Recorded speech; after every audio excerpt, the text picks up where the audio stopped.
বিবাহিত জীবনে থাকার পরেও অন্য একটা ছেলের প্রতি আমার আকর্ষণ কাজ করে এবং তার সাথে আস্তে আস্তে কথা বলতে বলতে এতটাই সম্পর্কে জড়িয়ে পড়ি, তাকে ছাড়া আমার আর কোনো কিছু ভালো লাগে না। বলতে গেলে এটা একটা পরকীয়ার সম্পর্কের ভেতরেই পড়ে যায়। হঠাৎ একদিন সিদ্ধান্ত নেই আমি আমার স্বামীর ঘর করব না, আর তাই স্বামীকে ঠকিয়ে পরকীয়ার কারণে আমি ওই ছেলেকে বিয়ে করার উদ্দেশ্যে স্বামীর ঘর ছেড়ে চলে যাই, সবাইকে লুকিয়ে। একটা পরকীয়ার পরিণতি, স্বামীকে ঠকালে একটা মেয়ের জীবন ঠিক কিভাবে ধ্বংস হয়ে যায় এটার বাস্তব প্রমাণ আমি নিজে। আমার স্বামী সত্যি অনেক ভালো মনের একজন মানুষ ছিলেন, খুব ভালো মানুষ ছিলেন। আমাকে প্রচন্ড ভালোবাসতো আমার স্বামী, সবকিছু ঠিকঠাক ছিল, ভালোই চলছিল। কিন্তু ওই যে একটা সমস্যা, আমার প্রচন্ড মাথা গরম।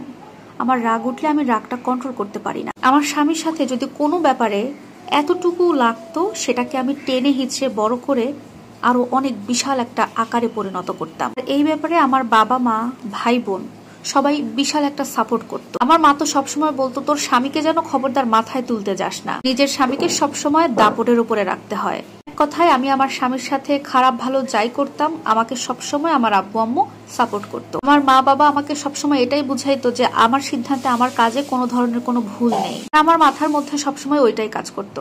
আমার মাথায় এটাই ঘুরতো যে আমি সবসময় আমার স্বামীকে আমার দাপটে রাখবো, আমি তার হুকুমদারিতে চলবো না, আমি যেটা বলবো ওই সংসারে সেটাই হবে। এই জন্য আমার স্বামী যদি আমাকে কোনো কিছু বলতো সেটা আমি শুনতাম না, সে ভালো বললেও শুনতাম না, খারাপ বললেও শুনতাম না। এভাবে যাচ্ছিল দিনগুলো। কিন্তু এত কিছুর পরেও আমার স্বামী আমার সাথে কখনো খারাপ ব্যবহার করেনি। আমি কিন্তু অনেক তার উপরে দাপট দিয়েছি, উঁচু গলায় কথা বলেছি, কিন্তু সে কখনো আমার প্রতি খারাপ ব্যবহার করেনি। এভাবে যেতে যেতে হঠাৎ করে একটা ছেলের প্রতি আমার আকর্ষণ হয় এবং ওই ছেলের সাথে আমার একটা প্রেমের সম্পর্ক তৈরি হয়ে যায়। এই সম্পর্ককে এক প্রকার পরকীয়া বলে থাকে।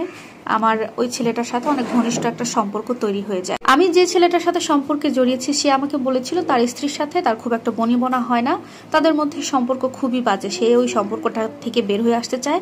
আমাকে ভালো লেগেছে, তাই আমার প্রতি সে আকর্ষিত হচ্ছে, আমাকে ভালোবেসে ফেলেছে, আমার সাথে সে সংসার করতে চায়।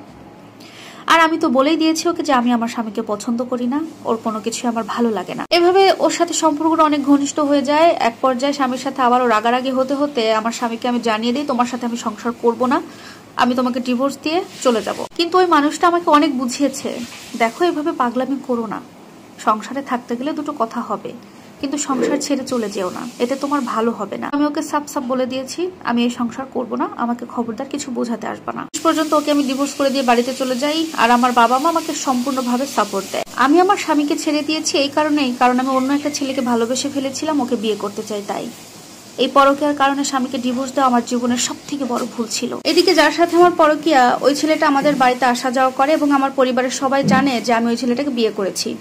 আমাদের বাড়িতে রোজ আসা যাওয়া করছে, এমনকি আমার সাথে তার ফিজিক্যাল রিলেশনও হচ্ছে। সত্যি কথা এটা, আমরা কিন্তু বিয়ে করিনি এখনো, কিন্তু আমার বাবা মা সবাই জানে আমরা বিবাহিত। আর অন্যদিকে ছেলেটা তার পরিবারের কাউকে আমার ব্যাপারে কিছুই জানায়নি। ধীরে ধীরে দেখতে পাচ্ছি যার সাথে আমি পরকীয়াতে আছি ওই ছেলেটা আমাকে অ্যাভয়েড করছে, আমাকে একটু এড়িয়ে যেতে চাচ্ছে। সে আমাকে বলেছিল তার ওয়াইফের সাথে তার বনিবনা হচ্ছে না, সম্পর্ক খারাপ, কিন্তু এটা ছিল সম্পূর্ণ মিথ্যা কথা।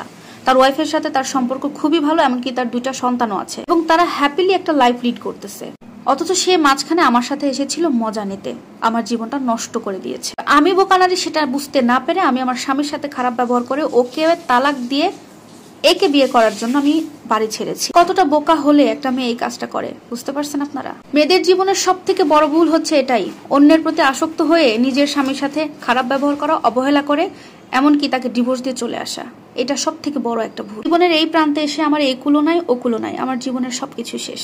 এত সময় যে স্টোরিটি শুনলেন, এই স্টোরিটি একটি আপুর জীবন থেকে নেওয়া হয়েছে। আপনাদের কাছে কেমন লেগেছে অবশ্যই কমেন্টে জানাবেন। আর পরকীয়া সম্পর্কে আপনাদের কি মত সেটাও জানাতে ভুলবেন না। আল্লাহ হাফেজ।